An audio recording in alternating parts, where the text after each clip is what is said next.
Five Out Basketball, five segments, five takes. This is the podcast for NBA conversations. This is Five Out Basketball, and it starts in 3, 2, 1. It's playoff season. In case you didn't know that, like you live underneath a rock. The playoffs are going on right now.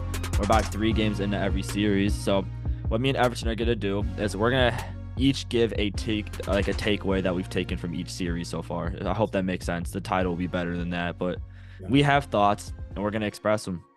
Everton, All can right. I go first? Go ahead, bro. We are going straight to the Timberwolves Sun series. And Okay. all I can say is I slept on this Timberwolves team. And my takeaway is this is maybe the biggest threat in the West of the Denver Nuggets.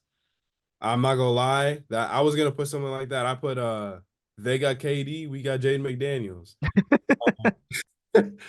It's a meme, but like the meaning behind it, it's really showing itself. Like Jaden Mm. McDaniels pivotal in what the Timberwolves have done, and like you said, bro, they are a threat, bro. They Yeah, are a it's threat. just I didn't think the offense was going to be there, but they're getting buckets, and the defense is maybe stronger than it was in the regular season.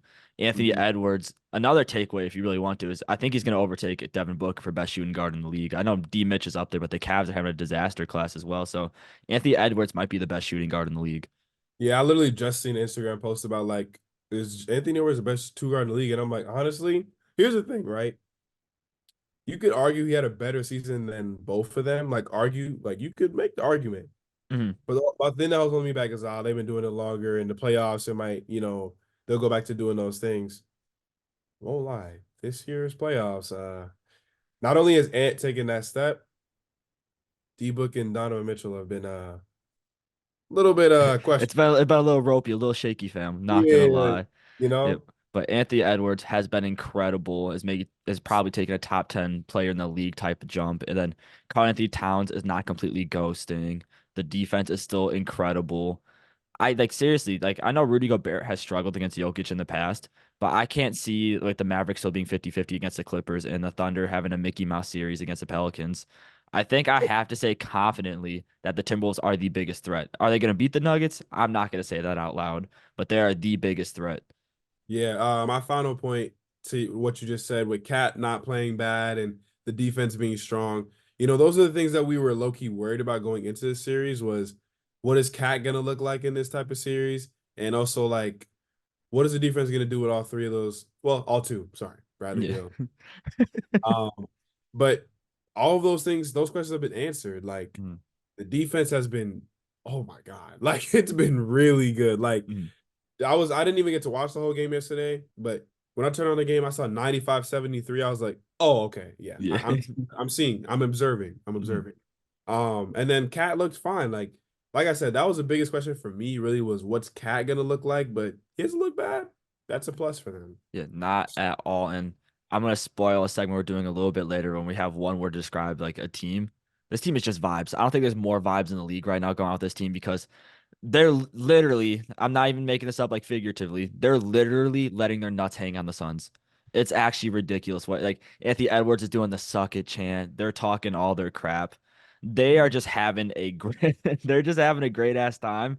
And I'm telling you, when you get vibes in this part of the season and you got defensive skill to go along with it, I'm scared. I am really scared if I'm a Denver Nuggets fan. Facts, facts. The Nuggets, hey, but we'll get into that later. Actually, Everton, we're gonna transition. Let's do Lakers Nuggets next. What's your takeaway? My takeaway is the Lakers can't keep a lead. That's The real. thing is, right? Like throughout every game, it's not like the Nuggets have just straight up dominated the Lakers, right? Mm, Like, there's never been a where I'm like, damn, the Nuggets are just killing it, like from start to finish. Like in game 2 and 3, what happened to the Lakers? Like mm, they were holding it, then boom, fold, instantly fold. mm, Like, here's the other thing, right? Bron and AD have looked up to par, so it's mm, not that hasn't really been an issue. The one D'Lo game he had, the one D'Lo game, and they still lost the D'Lo game. mm. That was my red flag. Once I saw them lose the D'Lo game, I was like, yeah, because look, if D'Lo is playing like that and you lose, bro, you're It's cooked. reps, and that's why. Especially, oh yeah, go No, ahead. you can finish up. And the other thing is the Nuggets, like, yeah, they've done their job, but they haven't looked like, oh my God, you know what I'm saying? Like, like how last year was like, yeah, the Nuggets got it. But this year it's like they've just kind of been like, they're Mm. good. And then they still are beating them, which is like, whatever, bro. Yeah, which is gonna lead to my takeaway. It's just it doesn't matter what will happen. The Lakers will never beat this Denver Nuggets team. It's just not gonna happen. What is it, 12 straight now or something like that? 11 or 12, one of It's the two. 11 or 12, and everything has gone right for the Lakers outside of the outcome. Like Literally. Jamal Murray's hitting contested buzzer beaters over Anthony Davis. Anything they want to happen, they've done it right. It's just they're just not gonna get the win. It's a curse. But to Mhm. kind of go off your point, I kind of feel like when it comes to Denver Nuggets team, like I don't fully blame this on the Lakers. I just think when it comes to 10, 15 points, it's not really safe in the NBA anymore, but it is not safe at all against the Denver Nuggets. So that's No. why, unless you're like, you can be up 25 points, I still like, oh man, the Denver Nuggets could still be in this. They're Mhm. just that incredible of a team. And Yeah. that's why they're still the favorites to win it all. But that's why Yeah. LeBron playing fantastic, AD playing fantastic. D'Lo had his one good game, and they still can't win. So that's why Still. my takeaway is it doesn't matter what's going to happen. Jokic could get in a car accident. Jamal Murray could lose a ligament. You name it. The Denver Nuggets are still going to find a way to win the game. It's crazy. They just have their number, bro. It's kind of that simple. Like, Mm.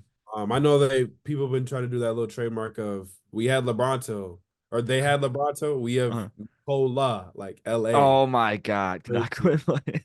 Insane. But I ain't gonna lie, man. I think like what you just said, they just have their number, bro. It just no matter what happens, they're gonna find a way to win that game. Mm. Cause I ain't gonna lie, game two, I was like, I ain't gonna lie, Lakers might actually close this out. Then they're just like, nah, we'll lose instead. Like, bro, what? But yeah, the Nuggets haven't looked like crazy dominant, but they're still getting the job Yeah. done. And they're still scary. They're still the Mm. Nuggets. Let's not get Yeah. it twisted. They're They still the are Nuggets. so scary. It's just, I think the Lakers do match up with them really well, which is why there's a series I was really excited for. It's just the Mhm. Nuggets, they're levels ahead, man. So I think if they get, but here's the thing, I don't think they're gonna get a series matchup they do like because they're gonna get the Timberwolves next. That's not gonna be fun, and then they're gonna get the Thunder, the Mavericks. Not really the most fun matchup in the world. There's a lot of competition coming their way. We'll Which see if a is slip up comes. which is fun for us as Oh, fans. absolutely. So much better than what's going on in the East. Well, we'll get into the East. Well, Yeah. let's just go all West and then all East All because right. the East So is okay, so then we'll lead in this next one, the Thunder versus Pelicans. And my takeaway is nothing. I have not taken a thing from the series at all. A Pelicans team with no Zion versus a dominant Thunder team. There's not much to learn from this. I think we knew what was going to happen. for me, I just put the Thunder are dangerous, but I only say that to say one, like you said, no Zion. It's a 3-0 series now because the Thunder actually just beat the Pelicans as we're recording. Hmm. Um, but outside of game one, because I ain't gonna lie, game one scared me. Game one Yeah. definitely scared me. I was like, oh no, are we about to be in a deep series with a no Zion Pels, bro? Like, what are we doing? Hmm. Then the next two games we dominate. Then I'm like, all right, cool. So we're good. And why I say we're dangerous is the only reservation people really had with the Thunder is can they play like this in the playoffs? Now, granted, the Pelicans haven't really been a good test for us because they haven't had their best players. So I can't Hmm. take everything I'm seeing right now and say, oh yeah, we're good. But like we've looked up to par. You know what I'm saying? Like it doesn't look like we've fallen off or anything like that. Which if we can bring this into other series, we Hmm. can beat anybody. Now, would I bet on us to be in the finals? Nah. But at the end of the day, like this is one good playoff experience, and two, we're still dangerous. Hmm. So that's my And takeaway. when I say this next sentence, I don't want to sound like a Thunder hater because I love the Thunder. I think they're so much fun. I love the vibes. They're a sick team, especially at the age. But I am annoyed by the fact that the Thunder's also one big weakness outside their age and playoff experience was, oh, what if they go against some meathead in the paint? Because, like Chet Holmgren, he's got height, but he doesn't really go against someone that could, put a shoulder in his chest and make him really work. And Yeah. Zion was that nightmare matchup. And that's why I thought this series was going to be so exciting. So the fact that Thunder got swept by past that annoyed me a little bit, but I will never hate this team. They are so much fun. They needed to let Jalen Williams get that dog out literally, and then they started cooking. Yeah, you're not wrong. I did want to see Chet get tested. I mean, I guess maybe not for my own benefit, but like I would have liked to see Chet get tested by a guy like Zion because that would look if y'all saw what Zion did to AD in the playing game, bro. Hmm. What is Shannon? This is Braves, Oxtail. Like Good that's one. I ain't gonna lie, Hmm. but hey, I can't complain. I want us to get to the second round, and if it's gonna be like that, just take it, bro. Yeah, Pause. you don't ever. God damn it. God damn it. But yeah, you can't ever complain with free wins here. Never have, never will. The only thing I'll complain about is I didn't learn a single thing. This is just a series that we're here to get over with. That's fine. I'm not mad at that. But so now we have our final Western Conference matchup, which is going to be the Mavericks and the Clippers. And my takeaway, I kind of think it's something we all knew, but even if the Mavericks win this series, Jason Kidd needs to go, like so bad. Okay. Okay. Yeah, it's Mine just was. Oh, go ahead. Nay, actually explain. because I think the Mavericks are clearly better than the Clippers when you look at the roster wise. But Ty Mm, Lue is one of the best coaches in the NBA, and he knew how to match up against this Mavericks team. Not letting them get their size in the paint, defending the perimeter, and still being able to attack Luka. And when the double teams come, James Harden was having a passing masterclass in the first game. Hasn't really lived up to the standard the past two, but was passing brilliant. Ty Lue had a strategy, and Jason Kidd could not make an adjustment for the life of him.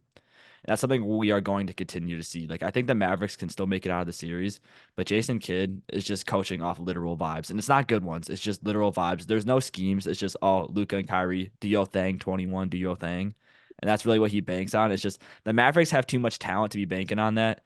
So I mm. hope like this series win doesn't blind them from the fact they will need a new head coach.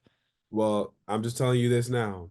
This could be another one of those Mike Budenholzer, but Budenholzer situations Mm, where you're suffering from your success. Because remember, literally. before they won that chip, they're like, yeah, they gotta fire this man. Then they won the chip, they're like, we can't fire him now, you uh, know. No, I'm not saying the Mavs are gonna win the chip, but I'm saying like the success that they've seen, I doubt they're gonna get rid of that man. But my take is the Mavericks are scary with Luka struggling. Like, yeah, look at the numbers. Yeah, his like PPG, RPG, APG look good, right? Like he's putting up Luka numbers, but the efficiency, I think he's shooting sub 40 and then 30% from three. So that's Luka's bad. low key isn't bad, right? Mm, Luka hasn't actually been like, oh, it's Luka. Like I ain't gonna lie. I thought Luka was gonna come here and average 35, 10 and 10, 50, 40, 90. Like not yeah. 9, you know what I'm saying? Like that was gonna be another one of those Luka series. And this has probably been so far like Luka's like worst series of his career, which I'm not gonna lie, that says a lot about him, if we're Mhm. being honest. But at the end of the day, my point is Luka hasn't even been that great, and they're up 2-1 in this series. And they look like they're commanding this series too. Because Mm. that last game, I mean, as a Westbrook fan, let's move on. Oh, they made a clown out of him. Shout out PJ Washington. Uh, But yeah, no, it just shows how much of a machine Luca really is. Which is when the ball's in his hands, even the shot's not going in, just the ball keeps moving around. He is a force to be reckoned with. And if this is going to be his off series, I don't even want to know what his on series is. Boy. Because yeah, that's true. Like his off series, he still put up 30, 10, and 10. Crazy. But here's the other thing I have to give to Luca's credit. Even with him struggling, he said some very timely and big shots. Like against the not against, obviously against the Clippers, but in Mhm. game two, when he hit that three over Harden to basically put the dagger, come on. Like Mm. at the end of the day, they're dangerous with Luca on or off. And that is scary. Like very scary. Yeah, just saying the next round in the Western Conference playoffs is going to be some of the best basketball we've ever seen in our lifetime. Absolute cinema. Summer break, can you hear me? Summer break, please save me. I don't want to worry about finals during this because I need to Oh, lock in. same. Me too, bro. Me too. Speaking of teams that need to lock in, the Cavaliers are not locked in. The Orlando Magic are somewhat locked in. This has been a really mid series, but my takeaway is both of these teams are going to look so much different next season. It's ridiculous. Firstly, we're gonna start with the less dramatic one, the Orlando Magic. The vibes are there, probably the most vibe, second most vibes in the East behind the Knicks, Hmm. but they do not have a guard that can pass the ball, and they do not have a center that can rebound. It's a nightmare thing. Those are like two of the biggest needs you need in basketball, and they're still up 2-1 on the series. So I think it says a Two, lot about the Cavaliers. Oh, what's up? 2-2. Oh, 2-2. My fault. My fault. Yeah, you're good. Still got the vibes with them right now. The momentum's currently with them. But hey, Mhm. 2-2 without those needs is Yeah. saying a lot about the Cavs. Hmm. Even if the Cavs win the series, they're blowing it up. Like Yeah. it's literally like D Mitch or Garland's out of there, then one of Mobley and Allen's out of there. Like and Brickenhouse out of there, no question.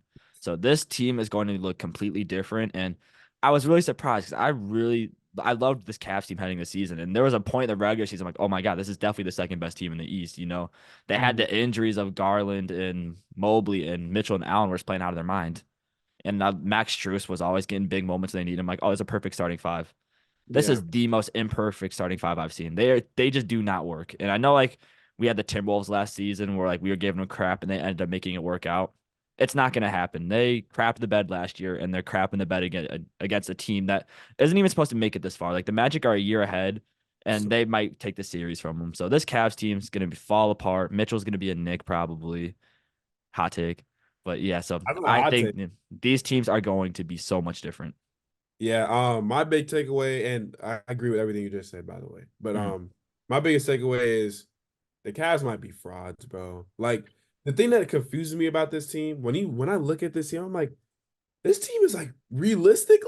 realistic, like a top 3 team in the East. On paper, Yes. like when you look at the roster makeup, Mitchell Garland as your backcourt and Mobley Allen as your front court, that just sounds insane. Mhm. With Strus at the 3 who could shoot, Okoro, Levert, like Uh-huh. it makes sense that this team would be really good.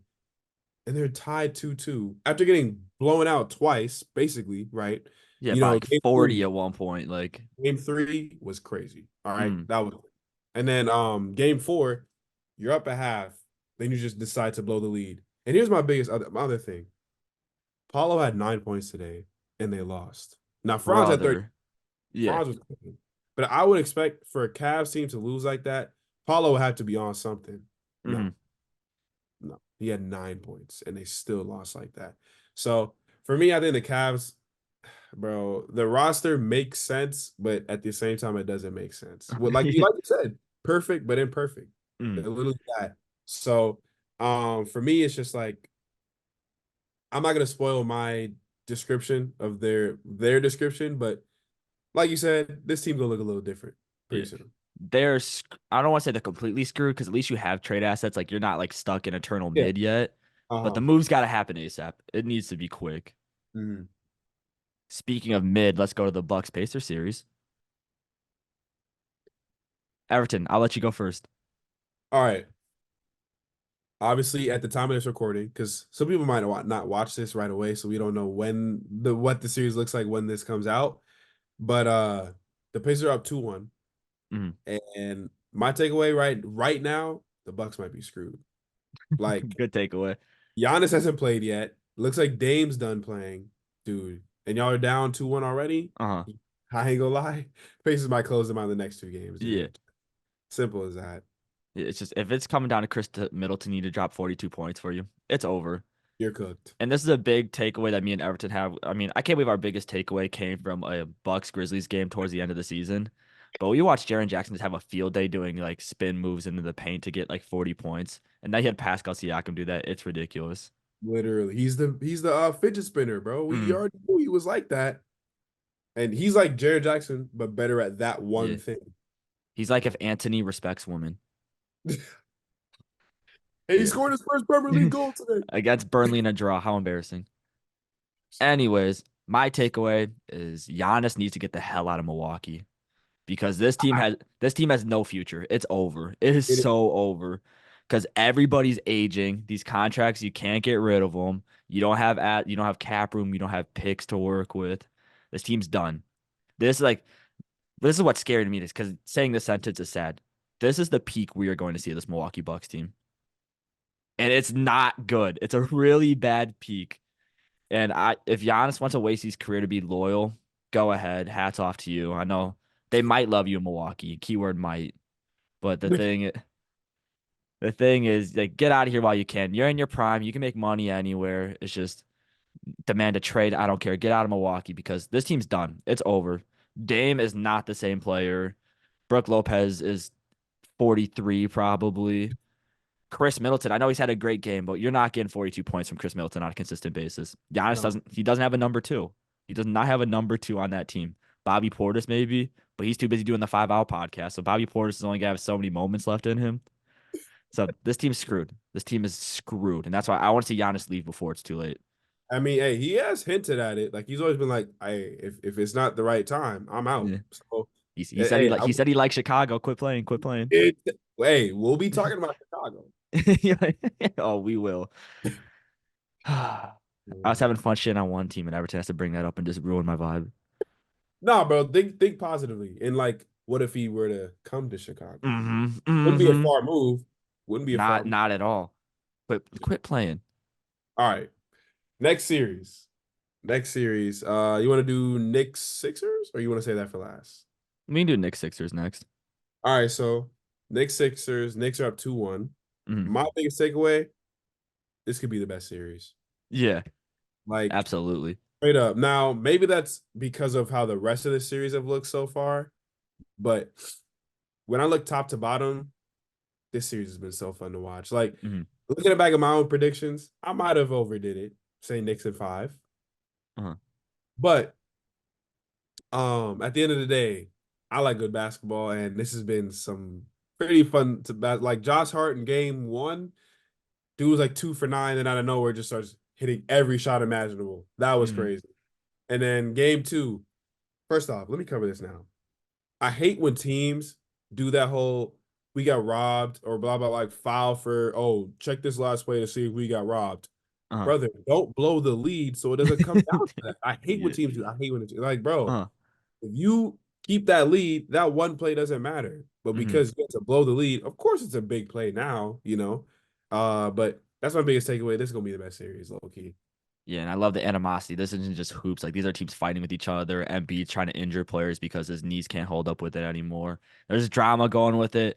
It's not even just like high scoring games. Like it's a slugger, not defensive battle as well on both sides. And it's great. But Everton said his name earlier, so I'm gonna say my takeaway. Josh Mhm. Hart is the best role player in the NBA. I That's not jo Josh Hart does everything. I know it's between him and Aaron Gordon, but I think Mhm. Josh Gordon, Jesus. Josh Hart gives you a little bit more on the offensive side of the ball, which gives him like the edge over Aaron Gordon because they both can defend like crazy. They both can get rebounds. They both can stretch the floor, you name it. It's just I trust Josh Hart a little more offensively. So I believe he is the best role player in the NBA, and this series has confirmed it for me. Bro just named the GOAT wide receiver. Anyway, but That's no, I'm not mad crazy. at that take. I feel like there's only 3 names in that best role player, like Josh Hart, Derek White, Aaron Gordon. Simple as that. Hey, don't Um, disrespect my boy OG Anunoby like that. Ooh, that's true Yeah, the too. Knicks See, got two of the best role players. Isn't that ridiculous? Dante and Dante's not far off too. No, no. Hey man. But Joel Embiid, first off, how did he play that whole game? How did he not get ejected in that game? Like, dude, That's a he really good pulled it question. that what? Yeah. They just player one. What? Yeah. But hey, Dude, 50 they ball, try putting it a Kurt Angle like ankle lock on him, bro. It was like ridiculous. Like, what?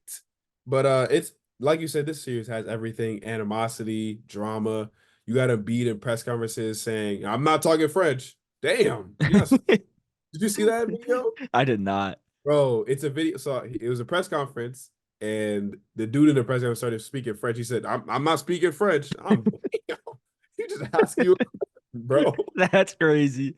But yeah, I think I love this series so far. So I'm excited for what the rest of the series looks like. Yeah, probably the one good series we have in the East so far. But so now we're gonna go to the last one on number one versus number eight, the Boston Celtics versus the Miami Heat. And my takeaway is I don't think the Celtics are winning the East as convincingly as everybody says they're going to. Can they still win the East? Absolutely. But people act like they're going to sweep their whole way through. And I know the Celtics, they love to lose a random dumb game, but the Heat's offense is already non existent, okay? You Yeah. take Jimmy Butler out of the picture, it has to be a sweep. Like it literally has to be a sweep. If they're if they can't stop this Miami Heat team and the Heat are a great defensive team, don't get me wrong. But if the Celtics are struggling to score against this Heat team, what are they doing with the Knicks? Yo, oh my It's gosh. worrisome. It's very worrisome. And like Yeah. I'm not trying to say I called the Knicks going to the finals or nothing, but the series has made me a little more confident, all I'm gonna say. I'm mad at that. I'm not mad at that. All I said for mine is the Heat just always find a way. I don't know how. It's like I don't know if it's because it's Boston or something, but I swear every time they play the Celtics, they just start making every shot, bro. Like Mm, this man, not even Caleb Martin, Tyler yeah. Hero.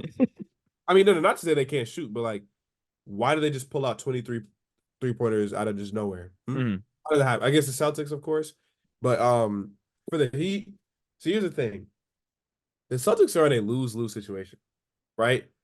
Not like literally, but like nah, if they I win know the what you're saying. series, they beat the Jimmy List Heat. Womp womp. Yeah. If they lose the series, you guys lost to the Jimmy List Heat. Like it's literally like you pick one. But obviously they pick to win because they don't care about all that. But like, Yeah.